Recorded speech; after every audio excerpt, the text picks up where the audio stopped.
심수봉은 전통 무속 문화와도 인연이 깊었습니다. 10대 시절 그녀의 집에 한도사가 찾아왔는데 그 사람은 어린 신민경에게 이 아이는 노래로 사람의 마음을 울릴 사람이라며 예언을 해주었죠. 그 인연 이후 딸을 출산하고 아이와 8년간의 이별한 이야기에는 한편의 드라마처럼 깊은 감정과 인생의 울림이 담겨 있습니다. 한도사의 말은 이후 그녀의 삶에서 반복적으로 회자되는데 특히 음악으로 소통하고 고난을 이겨낸 심수봉에게는 신뢰할 만한 예언처럼 받아들여졌습니다. 이후 그녀는 어릴 적 상처와 고민을 노래로 승화하며 스스로를 치유하는 길을 걸어가게 됩니다. 심수봉은 결혼을 하고 한 아이의 엄마가 되었지만 결혼 생활은 오래가지 못했고 결국 이혼을 맞이하게 됩니다. 당시 그녀는 딸 돌봄을 전적으로 담당하며 키우고 있었어요. 그러던 어느 날 전 남편이 딸이 너무 보고 싶다며 딸을 보내달라고 요청합니다. 심수봉은 처음엔 망설였지만 당시 유모의 내가 책임지고 데리고 오겠다라는 말을 믿고 딸을 떠나보내죠. 그러나 곧 충격적인 일이 벌어집니다. 유모는 심수봉에게 연락조차 없이 전 남편과 합작해 딸을 데려가 버린 것이었어요. 이로써 심수봉은 6살 딸과 생이별하게 되고 그 후 무려 8년 동안 서로를 볼 수 없게 되는 가슴 아픈 사연이 시작되죠. 그녀는 이 고통을 음악으로 승화시켰고 바로 이 경험에서 탄생한 곡이 아이야입니다. 그로부터 8년 후 딸이 중학생이 되어 엄마에게 연락이 왔는데 딸은 그룹 핑클을 좋아했고 핑클 사인 좀 받아달라며 마음을 전해왔던 것이죠. 이 작은 연결고리를 통해 둘은 마침내 다시 만날 수 있게 되었어요. 이 사건을 계기로 심수봉은 아이야를 노래하면서 무대 위에서 눈물을 감추지 못했다고 해요. 방송에서도 그 진심에 많은 이들이 함께 눈시울이 붉어졌습니다. 이처럼 심수봉의 삶은 음악과 깊은 관계를 맺고 있습니다. 한도사의 예언처럼 어려움 속에서도 노래로 길을 찾았고 가장 아팠던 순간조차 노래로 전환해 사람들의 마음을 울렸죠. 아이야는 단순한 트로트 곡이 아닌 딸과의 생이별과 재회를 담은 한 어머니의 삶과 사랑의 기록이기에 더욱 큰 울림을 줍니다. 충청남도 서산 흙냄새 나는 골목길 그곳에 노래를 좋아하던 한 소녀 신민경이 있었습니다.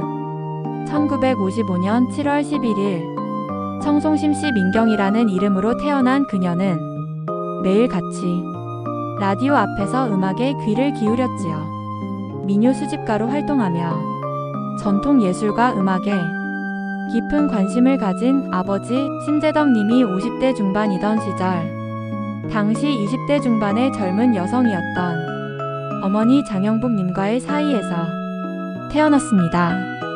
이로 인해 그녀는 이복 형제 자매들과 함께 자랐고 가족 내에서 나이차가 큰 형제 자매들 사이에 놓인 막내였어요. 심수봉은 자신의 출생 배경과 가정사를 감정적으로 담담하게 받아들이며 음악 속으로 녹여냈다는 이야기도 전해집니다. 이복 언니 둘, 이복 남동생 하나, 그리고 친동생 한 명이 있는 이남 이녀이며 증조부, 조부 등이 가야금, 판소리 등 전통 예술을 전문으로 계승했고 아버지 역시 민요를 수집한 전통 예술가였습니다. 전통 예술 가문이라는 독특한 배경은 그녀의 예술적 감수성 형성과도 깊은 관련이 있다고 평가됩니다. 이런 가족사적 배경이 심수봉의 깊이 있고 절제된 감성, 그리고 인간 내면을 울리는 음악 세계의 밑바탕이 되었다고 볼 수 있어요. 어머니 역시 음악 애호가로 가정 내에서 심수봉의 음악 정체성과 가치관 형성에 중요한 역할을 했습니다. 심수봉은 인화여고를 졸업하고 명지대학교 경영학과에 진학하면서도 음악 열정을 놓지 않았습니다. 피아노, 재즈, 드럼 등 다양한 악기를 익히며 예술적 감수성을 키웠고, 음악적 토대는 가정 내 전통 장르의 영향을 통해 형성되었습니다. 조부모대에 이르기까지 전통 예술가 집안으로 가야금, 판소리 명인들이 다수 포함되어 있습니다. 심수봉은 클래식 피아노를 배우며 자랐고 친구들보다 유난히 감수성이 깊었습니다. 음악은 그녀의 숨구멍이자 세상을 바라보는 창문이었습니다. 심수봉은 본래 가수가 될 생각이 전혀 없었어요. 피아니스트로 활동하며 호텔이나 카페에서 연주하고 노래하곤 했죠. 1975년 그때 우연히 마주친 분이 바로 가수 나훈아였습니다. 그는 손님으로 왔고 심수봉이 그의 히트곡 물레방아 도는 데를 즉석에서 불러주었대요. 나훈아는 그녀의 음색과 감성에 깊이 감동했다고 합니다. 그 후 나훈아는 심수봉에게 직접 작사, 작곡한 여자이니까를 선물하며 정식으로 가수 제안까지 했습니다. 이 곡은 당시 20대 중반의 심수봉에게 큰 의미였고 그녀는 공감하며 노래했습니다. 이후 심수봉은 큰 교통사고를 당해 한 달간 병원에 입원합니다. 그 소식을 들은 나훈아는 군 복무 중임에도 직접 병문안을 왔고 기타를 들고 병실에서 여자이니까를 연주했습니다. 이 순간이 그녀의 마음을 완전히 사로잡았다고 고백했죠. 이 경험은 심수봉의 대표곡 그때 그 사람 작사, 작곡의 감정적 바탕이 되었습니다. 그녀는 나훈아 선배와의 깊은 연정을 가사 속에 은유적으로 담아냈고 오랜 짝사랑으로 이어졌다고 털어놓았습니다. 2010년대 들어 방송 인터뷰에서 심수봉은 나훈아 선배 덕분에 가수가 될 수 있었다며 고마움을 거듭 밝히고 그때 그 사람 속 그 사람은 바로 나훈아였다고 공식적으로 밝혔습니다. 드디어 1978년 명지대학교 경영학과에 재학 중이던 그녀는 MBC 대학가요제 무대에 섭니다. 자작곡 그때 그 사람은 단 한 번의 노래로 전국을 울렸습니다. 그녀는 장려상을 받았지만 노래는 대상을 넘는 파급력을 보였습니다. 그리고 신민경은 심수봉이 됩니다. 그때가 심수봉 삶의 갈림길이었죠. 그 노래는 그녀의 가슴에 있던 첫사랑, 그리고 세상을 향한 첫 고백이었어요. 충남 서산에서 태어난 피아노 치던 소녀. 마음이 유난히 여린 아이, 라디오를 참 좋아했고 이문세 배우, 그리고 클래식까지 세상에 있는 모든 음악을 다 품고 싶은 아이. 그녀가 자란 그 시절엔 노래가 귀했고 꿈은 더 멀었어요. 근데도 그녀는 혼자 악보를 그렸고 혼자 노래를 불렀어요. 1978년 대학가요제 무대에 조용히 걸어 올라온 젊은 여자. 자작곡을 들고 나왔어요. 사람들은 몰랐죠. 그 노래의 파급력을. 그때 그 사람. 이 한 줄에 세상이 조용해졌어요. 무대는 조명이 켜져 있었지만 그녀의 노래는 그림자 같았어요. 슬프고 아름답고 어디선가 본 듯한 그런 사랑. 심수봉이라는 이름은 그렇게 시작됐어요. 심수봉의 그때 그 사람이 대학가요제에 등장한 후 무대 위와 무대 밖에서 남긴 여운은 참 깊었어요. 그 무대는 말 그대로 음악계의 작은 지진 같은 순간이었어요. 조명이 켜진 그 순간 그녀는 그랜드 피아노 앞에 앉아 담담하게 한 곡을 불렀는데 분위기는 한순간에 정적에 휩싸였어요. 절제된 음성과 피아노 선율이 맞닿자 관객과 심사위원 모두 숨을 죽였죠. 기대했던 대상은 받지 못했지만 강력한 메시지를 남겼습니다. 대회 당일뿐 아니라 이후에도 반응은 뜨거웠습니다. 라디오 PD들이 앞다퉈 방송에 틀었고 학생들은 교내 방송에서 이 노래를 선곡했고 대학가요제 관련 기사 속 시대의 목소리로 해석되기도 했어요. 또 하나의 유명한 일화는 대학가요제 직후 어느 방송사 PD가 너 이런 노래 한 곡만으로 정규 방송 프로그램 무대에 열 수 있어라고 말했고 뒤이어 심수봉은 TV와 라디오 출연 초청을 받기 시작했다는 점입니다. 그래서 이 한 곡이 개인의 꿈이자 한국 음악사 한 페이지에 새겨진 셈이죠. 그때 그 사람은 그 자리에서 끝난 노래가 아니라 심수봉이라는 이름과 목소리가 세상에 제대로 각인된 순간이었어요. 그런데 1979년 10월 26일 대한민국 현대사에서 가장 비극적인 밤, 운명의 그날, 그녀는 초대받은 자리에서 노래를 불렀어요. 그 밤에 총성이 울렸고 세상이 바뀌었죠. 사람들은 그걸 역사라고 불렀지만 그녀에겐 침묵이었어요.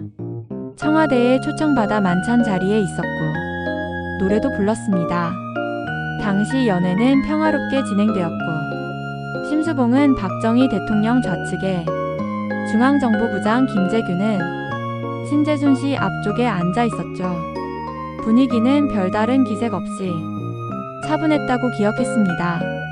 그러던 중 당시 중앙정보부장 김재규가 자리에서 일어나 차지철 경호실장을 향해 총을 쐈습니다. 이어 곧바로 박정희 대통령을 향해 발포했죠.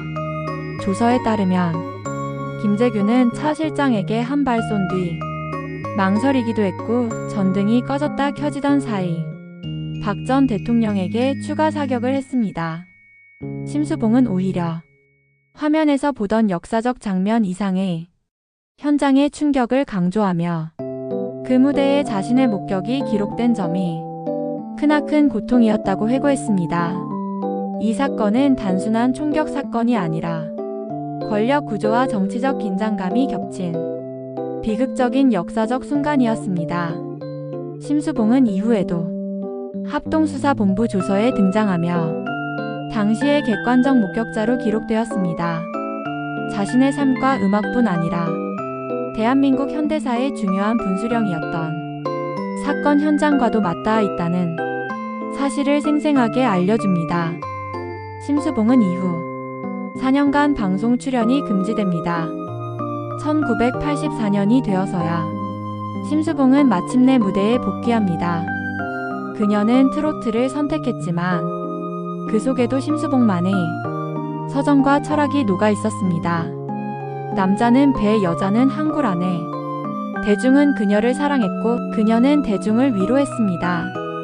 이어지는 비나리, 백만송이, 장미, 사랑밖엔 난 몰라 무대에서 그녀는 더 이상 가수가 아닌 하나의 이야기꾼이었습니다. 나는 늘 내 이야기를 노래합니다. 그리고 누군가가 그 이야기에 귀를 기울여준다면 그건 내가 살아있다는 증거겠죠. 심수봉의 고백이에요. 그녀는 엄마이자 예술가였고 가장 중요한 인물은 바로 딸이었어요. 그녀는 자신이 어머니로서 또 여자로서 어떻게 살아야 하는지를 음악으로 고민했습니다. 아이야 울지 마라. 이 엄마는 너 하나로 살았다. 한때 미국으로 떠났다가 돌아와 한국의 어머니상인 여인의 슬픔을 다시 노래하고 있어요. 누구보다 인간적이고 솔직했던 그녀.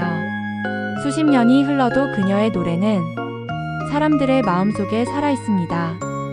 지금까지가 그녀의 인생 스토리였고 역사의 주인공인 심수봉 선생님은 현재 서울 강남구에 위치한 3층 규모의 뮤직하우스에서 가족들과 함께 지내며 음악 활동을 이어가고 있어요.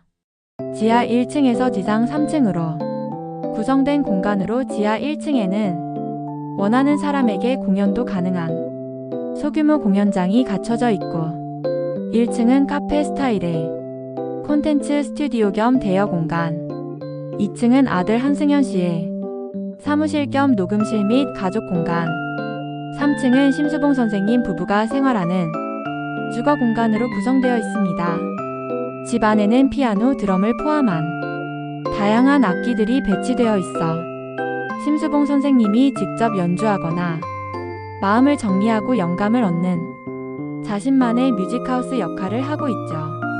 이 집은 자신이 직접 운영간 공들여 완성한 공간으로 벽돌과 나무를 이용한 친환경 인테리어, 80년 된 오랜 피아노 빛을 야외 바비큐 공간과 테라스까지 갖춰져 있어 가족과 지인들이 함께 모임도 하고 공연도 열 수 있는 따뜻하고 다채로운 공간입니다. 심수봉 선생님은 나의 노래가 당신의 하루의 위로가 된다면 그걸로 된 거죠. 라고 말합니다. 누군가에게는 추억, 누군가에게는 위로, 그리고 누군가에게는 아직도 진행형인 이야기. 심수봉 선생님의 노래는 지금도 계속되고 아직 끝나지 않았습니다. 우리의 마음 어딘가에 그녀의 음성이 조용히 노래하고 있습니다. 감사합니다.